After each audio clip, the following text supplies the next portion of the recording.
Students, today we are going to talk about chapter number 1, reproduction in organisms. ये chapter बहुत interesting है। इस chapter में आपको बहुत सारे डायरेक्ट टर्म्स देखने को मिलेंगे और ये प्लांट्स और एनिमल्स दोनों के रिस्पेक्ट में बहुत इंपॉर्टेंट है। जनरली जो टर्म्स है वो दोनों के लिए क्या होगी, इंडिविजुअल होगी। अब इसमें दो चीज़ें बताई गई है। फर्स्ट है आपका लाइफ स्पेन और सेकेंड है आपका लाइफ साइकिल। अब लाइफ स्पेन का मतलब क्या होता है, देखो किसी भी इंडिविजुअल का जो बर्थ होगा उसके बर्थ से लेकर जो नेचुरल उसके डेथ तक का जो टाइम पीरियड होता है उसको हम लाइफ स्पैन बोलते हैं।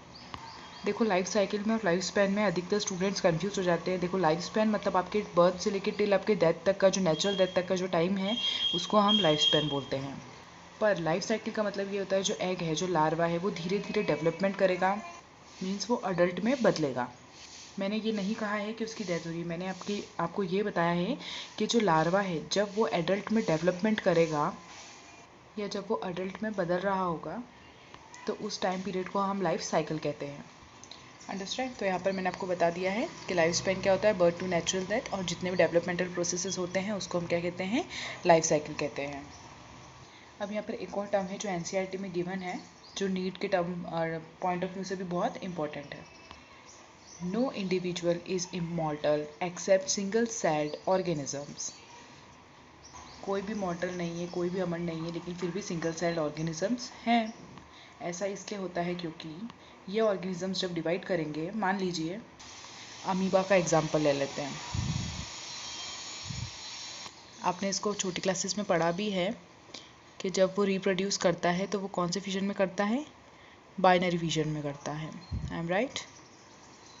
अब बाइनरी फिजन का मतलब क्या होता है? बाइनरी फिजन का मतलब ये होता है जो पेरेंट सेल रहता है वो दो डॉटर सेल में डिवाइड होता है और जो दोनों आइडेंटिकल होते हैं। अब एक बात बताओ कि जब ये ऑर्गेनिज्म डिवाइड कर रहा था तो ये तो उसी की बॉडी में से ही डिवाइड हुए ना, तो इसका क्या मतलब है कि जो पेरेंटल आइडेंटिटी है वो लॉस हो चुकी है। क्यों? क्योंकि ये तो इसकी बॉडी में से ही डिवाइड कर रहे हैं आपस में, ये अलग से कोई न्यू फॉर्मेशन थोड़ी कर रहे हैं क्या। तो इसीलिए इनकी क्या हो गया है, पेरेंटल आइडेंटिटी स्पॉइल हो गई है, ख़त्म हो गई है।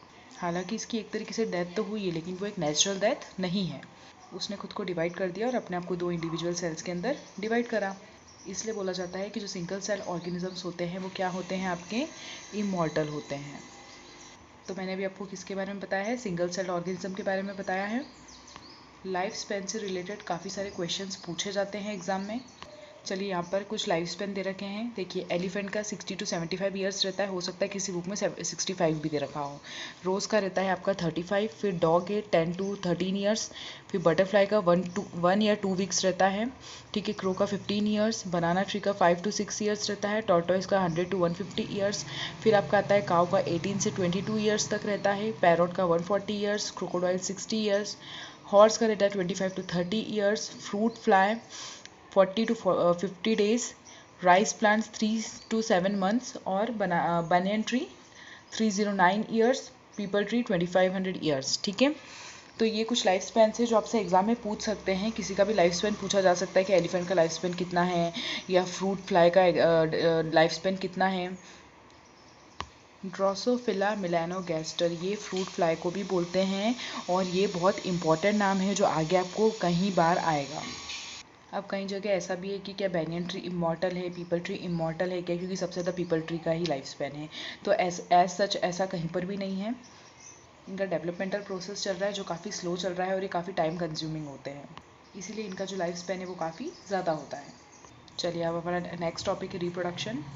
देखो रिप्रोडक्शन का मतलब ये होता है कि एक ऐसी प्रोसेस जिसमें अपने जैसे न्यू का फॉर्मेशन किया जा सके या होता है। This a biological process new organisms of similar kind. अब बेसिकली ये दो तरीके का होता है, एसेक्सुअल और सेक्सुअल। अगर एसेक्सुअल टाइप की होगी तो उसमें बहुत सारे आपने टाइप्स पढ़ रखे, बाइनरी फिजन, मल्टीपल फिजन, बर्डिंग की प्रोसेस भी उसी में आती है, रीजनरेशन हो गया, फ्रेगमेंटेशन, सबके एक एक एग्जाम्पल तो डेफिनेटली आपको याद करने ही है। तो जो मैं आपको बाइनरी फिजन के बारे में बता रही हूँ तो उसमें हम एक एग्जाम्पल अमीबा का तो ले सकते हैं, है ना। तो अमीबा जिस समय रिप्रोड्यूस करता है तो उस समय वो बाइनरी फिजन करेगा तो दो डॉटर सेल बनाएगा, राइट। ये मैं आपको शॉर्ट में समझा रही हूँ ताकि मैं डायरेक्ट क्वेश्चन पे आ सकूँ। तो जो उनका रिप्रोडक्शन का तरीका है वही उनका सेल डिवीजन का तरीका भी है।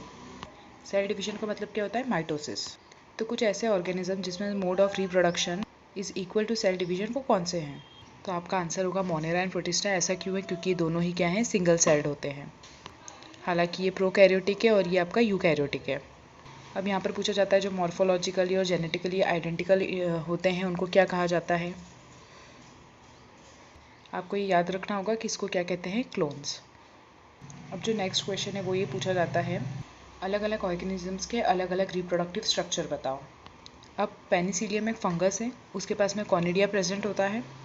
अब ऐसे क्लेमाइडोमोना से ये एक एल्गी में आया जाता है, तो वो किससे रिप्रोड्यूस करता है? ज़ूस्पोर से रिप्रोड्यूस करता है। तो इस तरीके के स्ट्रक्चर उनके पास में प्रेजेंट होते हैं रिप्रोडक्शन के लिए। हाइड्रा की बात करें तो वो बडिंग का प्रोसेस करता है और स्पंजिस के पास ग्रैन्यूल्स प्रेजेंट होते हैं। ठीक है, ये सब आप 5 किंगडम क्लासिफिकेशन के अंदर पढ़ चुके हैं पहले ही। तो अगर इन्हीं रिप्रोडक्टिव स्ट्रक्चर्स को प्लांट के केस में देखा जाए तो उनको बोलते हैं वेजिटेटिव प्रोपोग्यूस। तो आप अलग अलग क्लास में अलग अलग प्रोपोग्यूस देखोगे। तो जो वेजिटेटिव प्रोपोगेशन है वो एक ऐसा प्रोपोगेशन है प्लांट्स के सोमेटिक पार्ट्स का यूज़ करके, मींस प्लांट के सोमेटिक सेल्स को यूज़ करते हैं और फिर उनसे न्यू प्लांट्स की ग्रोथ करवाते हैं। अब जैसे हम क्या ले सकते हैं प्लांट्स में, रनर हो गया, ठीक है, आपका सकर हो गया, ठीक है, और फिर आपका ऑफसेट हो गया। ठीक है, इसके पास में ट्यूबुलर स्ट्रक्चर प्रेजेंट होता है और फिर आपका राइजोम्स,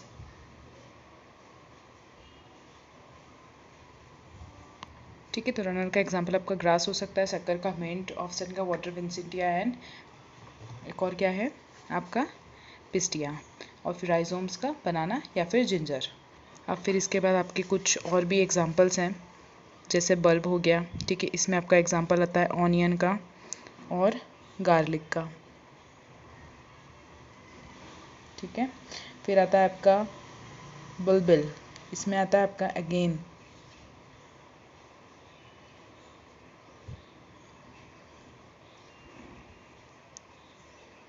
ठीक है।